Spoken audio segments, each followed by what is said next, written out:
Hierdie is die 6de en laaste video in ons reeks oor OVK se hoofbestuur en waar ons met hulle gesels oor hulle werk en familietyd sodat jy die produsent hulle beter kan leer ken.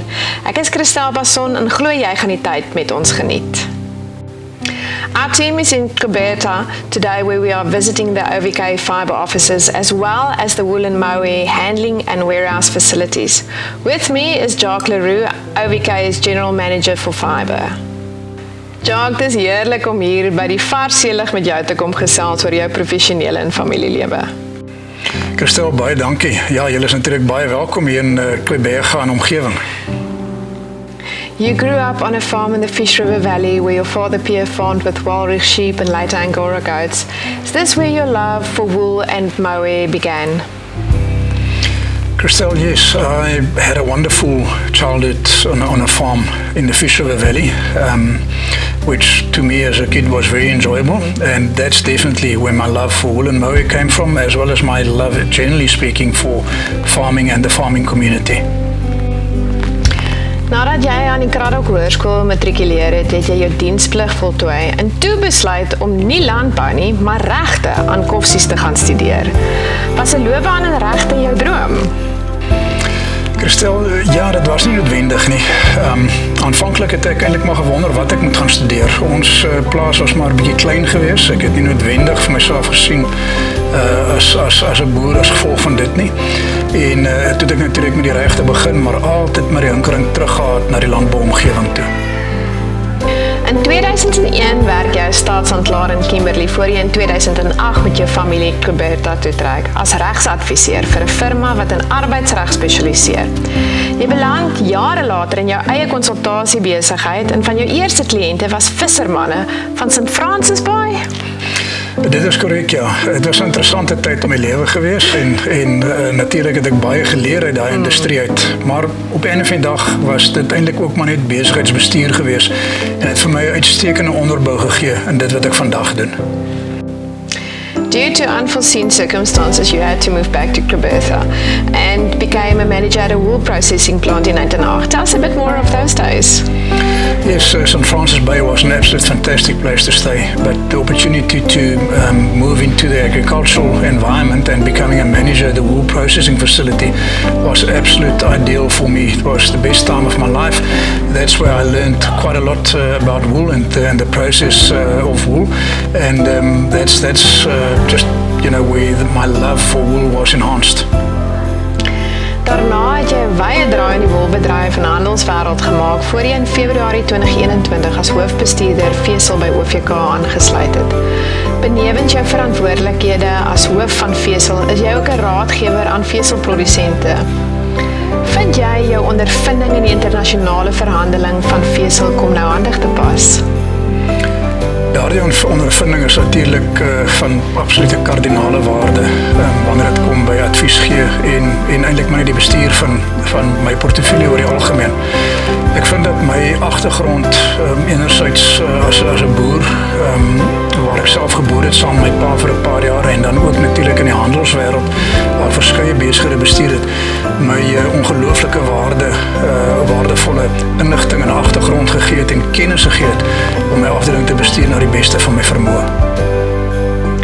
The COVID pandemic and later the outbreak of foot and mouth disease had a major impact on the fibre industry and kept trading prices under pressure. How do you see the volatility of the fibre prices in the short term? Yes, those events over the last couple of years were very unfortunate and negative on the whole fibre industry. Unfortunately, I don't think in the short term there is going to be improvement. I think prices are going to be under pressure and volatile for the next couple of months. But who knows? Hopefully early in the next year we may see a change. My crystal ball is a little bit unclear, the same as everybody else's. Ek het jou seker nou skoondors gepraat.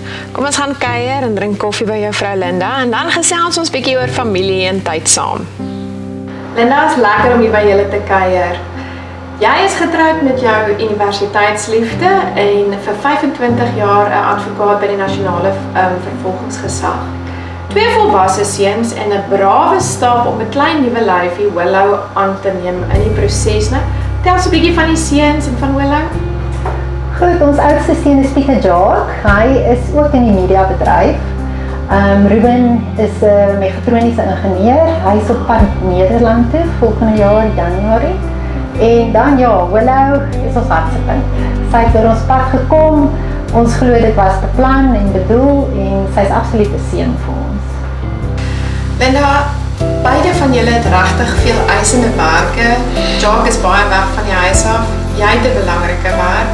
Weet hy hou so 'n bietjie van golf, maar wat doen julle as gesin saam om 'n bietjie tyd met mekaar te spandeer? Ja, ons is altyd baie lief vir die natuur en ons bly op hierdie plek waar ons lekker kan tuin maak, so ons maak graag tuin. En ons bly natuurlik by die see, so dit is vir ons maklik om soms net gou af te gaan. Enigiets in die natuur is eintlik vir ons baie lekker. Jacques, there is constant change in the market, and something like regenerative farming has a massive impact on producers overall. But how do you see that affecting the wool and maui in the future? Christelle, I think the important thing to understand is that the market waits for no one. The market dictates and we have to follow. So regenerative farming in that sense will play a major role. That's the direction that international markets are going, that the market is expecting of us. So it's important for South African producers to understand that, to take notice and to adapt. Jacques, met al jou ondervinding, wat is vesel se grootste uitdaging en hoe gaan dit oorkom word? Christel, 'n mens kan uit twee hoeke daaraan kyk. Die een is die internasionale hoek.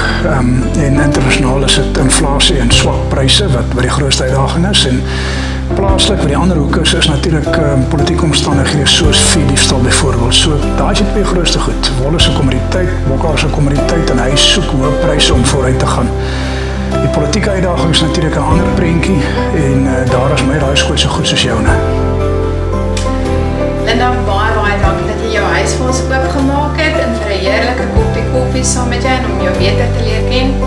Jacques, ek leer baie by jou. Die bietjie wat ek van vesel weet op hierdie stadium is te danke aan elke keer wat ek luister en nooit word daar iets gesê wat nie sin maak nie. Ek dink jy's 'n ongelooflike aanwinst vir OVK en vesel. Mag jy nog jare saam met ons werk. Christel, baie dankie. Het was heerlik geweest om julle hier te hê. Lekker om saam met julle te gekuier het. Ja, van my kant ook dankie Christel. Ek hoop jy is die laaste keer nie. Jy is baie welkom weer. So kom ons aan die einde van die reeks oor OVK se hoofbestuurders.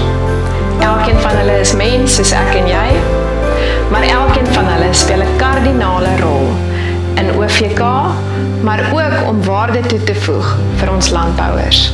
Dankie dat jy saam gekyk het. Tot volgende keer.